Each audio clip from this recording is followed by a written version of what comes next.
இந்த சட்ட ஒழுங்கு சரியில்லை, ஒரே நாள் 6 கொலைகள் நடந்திருக்குன்னு சொல்லி முருகன் குற்றம் சாட்டியிருக்காரு. தமிழகத்தில் சட்ட ஒழுங்கு எப்படி சார்?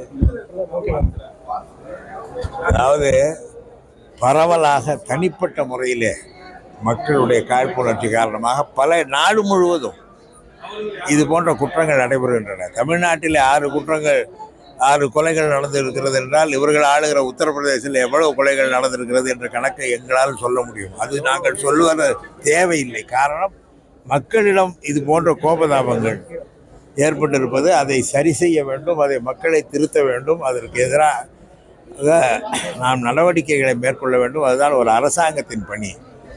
யாரும் போய் நீங்கள் இவரை கொலை செய்து விட்டு வாருங்கள், உங்களை நாங்கள் மன்னித்து விடுகிறோம் என்றால் சொல்கிறோம். இந்த எல்லாமே தனிப்பட்ட முறையிலே 2 பேருக்கு இடையிலே உள்ள பகை உணர்வின் காரணமாக இது நடைபெறுகிறது. இது நடக்கக்கூடாது என்றுதான் நாங்கள் விரும்புகிறோம். ஆனால் இதற்கான உரிய நடவடிக்கைகளை அரசாங்கம் எடுத்து வருகிறது. மணிப்பூரிலே நடந்தது போல எது நடந்தாலும் நாங்கள் பார்த்து கொண்டிருக்கிறோம் என்கிற பாஜக அரசு இங்கே நடக்கவில்லை.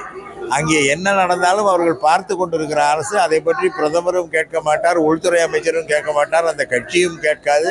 அதே முதலமைச்சர் தொடர்ந்து இருப்பார் என்கிற நிலையெல்லாம் இங்கே கிடையாது.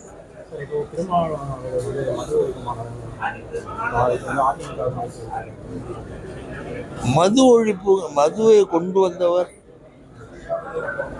முதலில் கலைஞர் ஒரே ஆண்டில் மூடிவிட்டார். பிறகு 5-6 ஆண்டுகளுக்கு பிறகு எம்ஜிஆர் கொண்டு வந்தார். பிறகு ஜெயலலிதா தான் மதுக்கடைகளை உருவாக்கினார்கள். டாஸ்மாக் என்ற நிறுவனமே ஜெயலலிதா காலத்தில் உருவானது. இது மக்கள் பழகிவிட்ட ஒன்று, இதை ஒழிக்க முடியாது. உலகம் முழுவதும் உள்ள ஒன்று.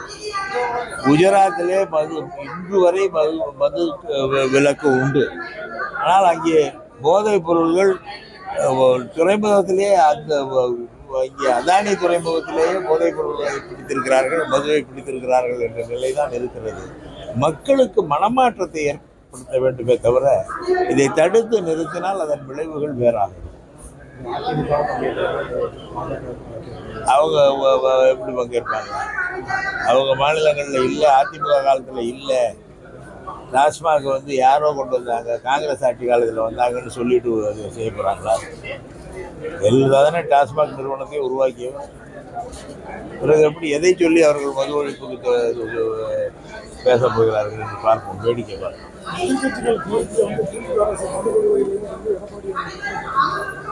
இல்லை, அவர்கள் என்ன கோரிக்கை வைக்கிறார்கள் என்று தெரியவில்லை. எல்லா விஷயத்திலும் அரசு வேகமாக செயல்படுகிறது, நடவடிக்கைகளை மேற்கொள்கிறது, திட்டங்களை அறிவிக்கிறது, மக்களுக்கான ஆட்சியை நடத்தி வருகிறது.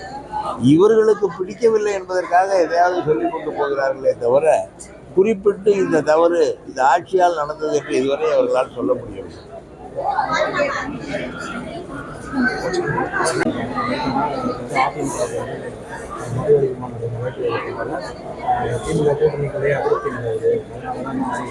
திமுக தலைவர், கூட்டணி தலைவர், கட்சி தலைவர்கள் எல்லாம் நம்ம தமிழிசை சவுந்தரராஜன் அப்படி சொல்லியிருக்கிறார்களா என்ன என்று எனக்கு தெரியவில்லை. ஒற்றுமையாக இருக்கிறோம், ஒருங்கிணைந்து செயல்படுகிறோம். பாஜக இந்த தமிழ்நாட்டுக்குள்ளே நுழைந்து விடக்கூடாது என்பதிலே கூட்டணி கட்சிகள் அனைவரும் உறுதியாக இருக்கிறோம்.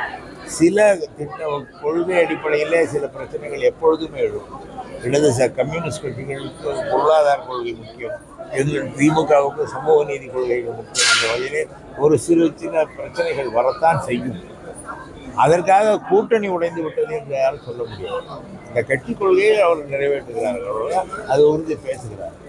திமுகவில் கூட்டணியில குழப்பம் இருக்கிறது என்று தமிழிசை சவுந்தரராஜன் நினைத்தால் அவர்கள் தொடர்ந்து தோற்று கொண்டிருக்கிறோமே, எப்படியாவது வெற்றி பெற மாட்டோமா என்ற ஏக்கத்தில் பேசுவதாக தான்